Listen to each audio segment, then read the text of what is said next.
Sir Patrick Geddes FRSE was a Scottish biologist, sociologist, geographer, philanthropist and pioneering town planner. He is known for his innovative thinking in the fields of urban planning and sociology. He introduced the concept of region to architecture and planning and coined the term conurbation. An energetic Francophile, Geddes was the founder in 1924 of the Collège des Écossais, an international teaching establishment in Montpellier, France, and in the 1920s he bought the Château to set up a centre for urban studies. Biography. The son of Janet Stevenson and soldier Alexander Geddes, Patrick Geddes was born in Ballater, Aberdeenshire, and educated at Perth Academy. He studied at the Royal College of Mines in London under Thomas Henry Huxley between 1874 and 1877, never finishing any degree, and he then spent the year 1877 to 1878 as a demonstrator in the Department of Physiology in University College London, where he met Charles Darwin in Sanderson's lab. He lectured in zoology at Edinburgh University from 1880 to 1888. He married Anna Morton, who was the daughter of a wealthy merchant, in 1886 when he was 32 years old. They had 3 children, Nora, Alastair and Arthur. During a visit to India in 1917, Anna fell ill with typhoid fever and died, not knowing that the son Alastair had been killed in action in France. In 1895, Geddes published an edition of the Evergreen magazine, with articles on nature, biology and poetics. Artists Robert Burns and John Duncan provided illustrations for the magazine. Geddes wrote with J. Arthur Thomson an early book on the evolution of sex. He held the chair of botany at University College Dundee from 1888 to 1919, and the chair of sociology at the University of Bombay from 1919 to 1924. He inspired Victor Branford to form the Sociological Society in 1903 to promote his sociological views. While he thought of himself primarily as a sociologist, it was his commitment to close social observation and ability to turn these into practical solutions for city design and improvement that earned him a revered place amongst the founding fathers of the British town planning movement. He was a major influence on the American urban theorist Lewis Mumford. He was knighted in 1932, shortly before his death at the Scots College in Montpellier, France on the 17th of April 1932. Geddes was the father-in-law of the architect and planner Frank Charles Mears. Early influences. Patrick Geddes was influenced by social theorists such as Herbert Spencer and French theorist Frédéric Laplace, and expanded upon earlier theoretical developments that led to the concept of regional planning. He adopted Spencer's theory that the concept of biological evolution could be applied to explain the evolution of society, and drew on Laplace's analysis of the key units of society as constituting travail, famille, but changing the last from family to folk. In this theory, the family is viewed as the central biological unit of human society, from which all else develops. According to Geddes, it is from stable, healthy homes, providing the necessary conditions for mental and moral development, that come beautiful and healthy children who are able to fully participate in life. Geddes drew on Laplace's circular theory of geographical locations, presenting environmental limitations and opportunities that in turn determine the nature of work. His central argument was that physical geography, market economics and anthropology were related, yielding a single chord of social life, all three combined. Thus the interdisciplinary subject of sociology was developed into the science of man's interaction with the natural environment. The basic technique was the regional survey, and the improvement of town planning the chief practical application of sociology. Geddes' writing demonstrates the influence of these ideas on his theories of the city. He saw the city as a series of common interlocking patterns, an inseparably interwoven structure akin to a flower. He criticized the tendency of modern scientific thinking to specialization. In his report to the the Maharaja of Kapurthala in 1917, he wrote, "Each of the various specialists remains too closely concentrated upon his single specialism, too little awake to those of the others. Each sees clearly and seizes firmly upon one petal of the six-lobed flower of life and tears it apart from the whole." These ideas can also be traced back to Geddes' abiding interest in Eastern philosophy, which he believed more readily conceived of life as a whole. As a result, civic beauty in India has existed at all levels, from humble homes and simple shrines to palaces magnificent and temples sublime. Against a backdrop of extraordinary development of new technologies, industrialization and urbanism, Geddes witnessed the substantial social consequences of crime, illness and poverty that developed as a result of modernization. From Geddes' perspective, the purpose of his theory and understanding of relationships among the units of society was to find an equilibrium among people and the environment, to improve such conditions. Key ideas: conservative surgery versus the gridiron plan. Geddes championed a mode of planning that sought to consider primary human needs in every intervention, engaging in constructive and conservative surgery, rather than the heroic, all-of-a-piece schemes popular in the 19th and early 20th centuries. He continued to use and advocate for this approach throughout his career. Very early on in his career, Geddes demonstrated the practicality of his ideas and approach.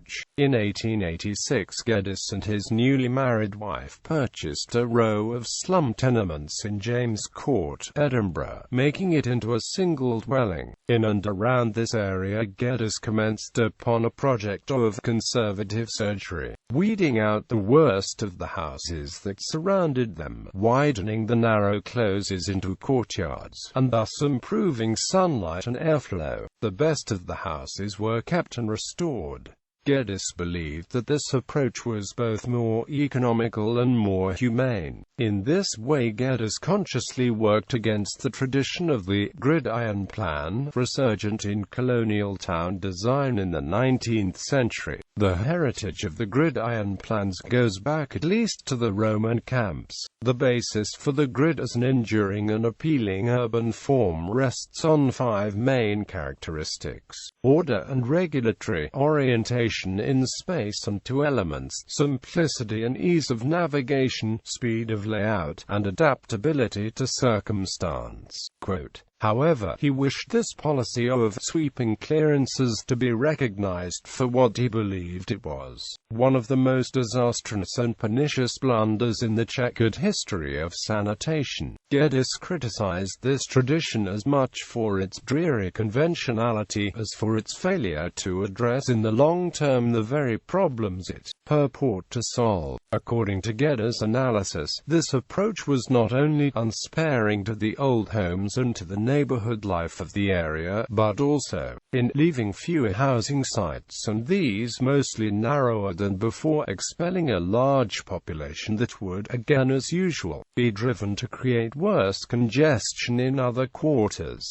The observational technique. Drawing on the scientific method, Geddes encouraged close observation as the way to discover and work with the relationships among place, work and folk. In 1892, to allow the general public an opportunity to observe these relationships, Geddes opened a sociological laboratory called the Outlook Tower that documented and visualized the regional landscape. In keeping with scientific process and using new technologies, Geddes developed an index museum to categorize his physical observations and maintained Encyclopedia Graphicauto, which utilized a camera obscura to provide an opportunity for the general public to observe their own landscape, to witness the relationships among units of society. The Outlook Tower was built in Edinburgh's Old Town and continues to be used as a museum. The Civic Survey. Geddes advocated the Civic Survey as indispensable to urban planning. His motto was, "Diagnosis before treatment." Such a survey should include, at a minimum, the geology, the geography, the climate, the economic life, and the social institutions of the city and region. His early work surveying the city of Edinburgh became a model for later surveys. He was particularly critical of that form of planning which relied overmuch on design and effect, neglecting to consider the surrounding quarter and constructed without reference to local needs or potentialities. Geddes encouraged instead exploration and consideration of the whole set of existing conditions, studying the place as it stands, seeking out how it has grown to be what it is, and recognizing alike its advantages, its difficulties and its defects. This school strives to adapt itself to meet the wants and needs, the ideas and ideals of the place and persons concerned. It seeks to undo as little as possible, while planning to increase the well-being of the people at all levels, from the humblest to the highest. Quote, "In this sense he can be viewed as prefiguring the work of seminal urban thinkers such as Jane Jacobs, and region-specific planning movements such as New Urbanism, encouraging the planner to consider the situation, inherent virtue and potential in a given site, rather than an abstract ideal that could be imposed by authority or force from the outside." The regional plan in 1909, Geddes assisted in the early planning of the southern aspect of the Zoological Gardens in Edinburgh. This work was formative in his development of a regional planning model called the Valley Section. This model illustrated the complex interactions among biogeography, geomorphology and human systems, and attempted to demonstrate how natural occupations, such as hunting, mining, or fishing, are supported by physical geographies that in turn determine patterns of human settlement. The point of this model was to make clear the complex and interrelated relationships between humans and their environment, and to encourage regional planning models that would be responsive to these conditions. Work in Palestine. Geddes collaborated with his son-in-law, the architect Frank Mears, on projects in Palestine. In 1919, he was engaged by the Zionist organization to prepare a scheme for the Hebrew University of Jerusalem. He also prepared a master plan for Jerusalem for the British Mandate. In 1925, he submitted a master plan for developing Tel Aviv, called Geddes Plan for Tel Aviv. It was adopted by the city council led by Meir Dizengoff. Tel Aviv is the only city whose core is entirely laid out according to a plan by Geddes. Work in India. Geddes' work in improving the slums of Edinburgh led to an invitation from Lord Pentland to travel to India to advise on emerging urban planning issues, in particular how to mediate between the need for public improvement and respect for existing social standards. For this, Geddes prepared an exhibition on city and town planning. The materials for the first exhibit were sent to India on a ship that was sunk near Madras by the German ship Emden. However, new materials were collected and an exhibit prepared for the Senate Hall of Madras University by 1915, according to some reports. This was near the time of the meeting of the Indian National Congress, and Pentland hoped the exhibit would demonstrate the benefits of British rule. Geddes lectured and worked with Indian surveyors and travelled to Bombay and Bengal, where Pentland's political allies Lord Willingdon and Lord Carmichael were governors. He held a position in sociology and civics at Bombay University from 1919 to 1925. Between 1915 and 1919, Geddes wrote a series of exhaustive town planning reports on at least 18 Indian cities, a selection of which has been collected together in Jacqueline Tirrett's Patrick Geddes in India. Through these reports, Geddes was concerned to create a working system in India, righting the wrongs of the past by making interventions in and plans for the urban fabric that were both considerate of local context and tradition, and awake to the need for development. According to Lewis Mumford, writing in Introduction to Tirrett's collected reports, few observers have shown more sympathy with the religious and social practices of the Hindus than Geddes did, yet no one could have written more scathingly of Mahatma Gandhi's attempt to conserve the past by reverting to the spinning wheel, at a moment when the fundamental poverty of the masses in India called for the most resourceful application of the machine both to agricultural and industrial life. His principles for town planning in Bombay demonstrate his views on the relationship between social processes and spatial form, and the intimate and causal connections between the social development of the individual and the cultural and physical environment.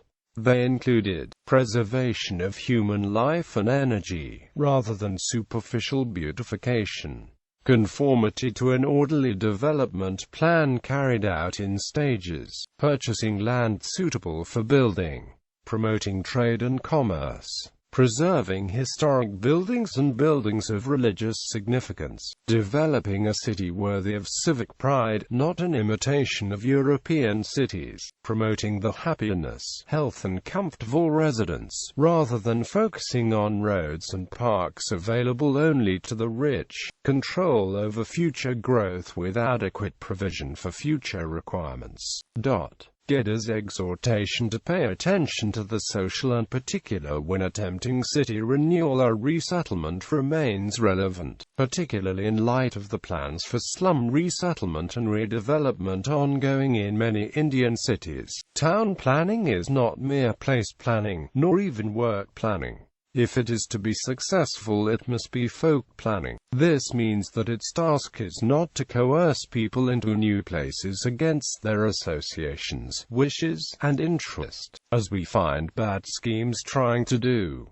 Instead, its task is to find the right places for each sort of people, a place where they will really flourish, to give people in fact the same care that we give when transplanting flowers, instead of harsh evictions and arbitrary instructions to move on, delivered in the manner of an officious policeman.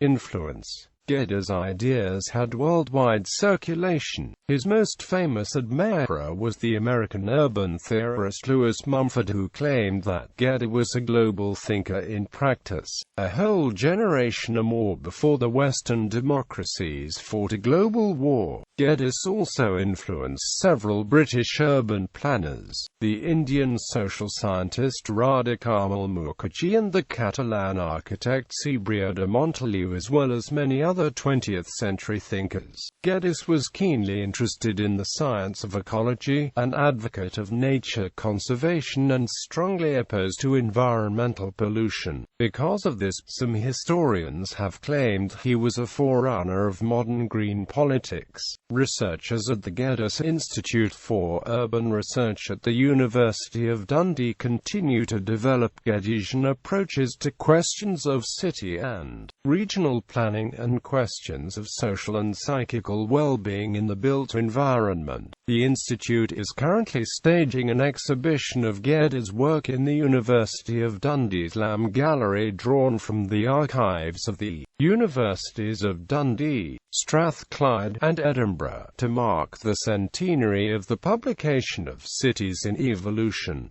Published works: Life Outlines of General Biology with J.A. Thomson, Harper and Amp Brothers, London.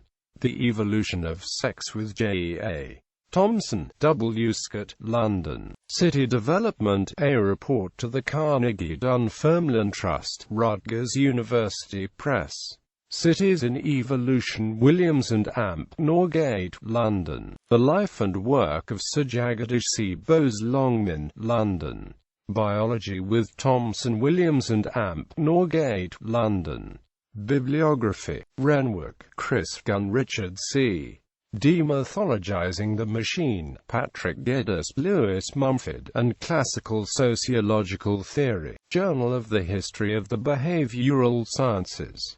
United States. 44, 59-76. DOI. 10.1002, JHBS. 20282. ISSN 0022-5061. PMID 18,196,543. Renwick, Chris. The Practice of Spencerian Science. Patrick Geddes's Biosocial Program 1876-1889.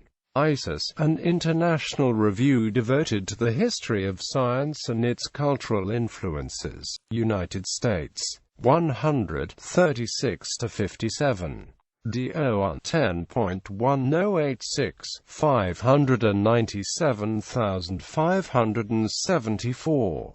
ISSN 0021-1753. PMID 19,554,869.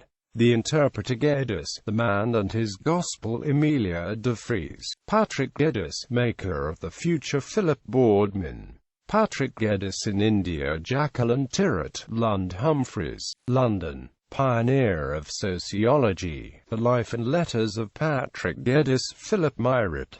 A Most Unsettling Person. Paddy Kitchen. The Worlds of Patrick Geddes. Biologist, town planner, re-educator, peace warrior. Philip Boardman. Patrick Geddes.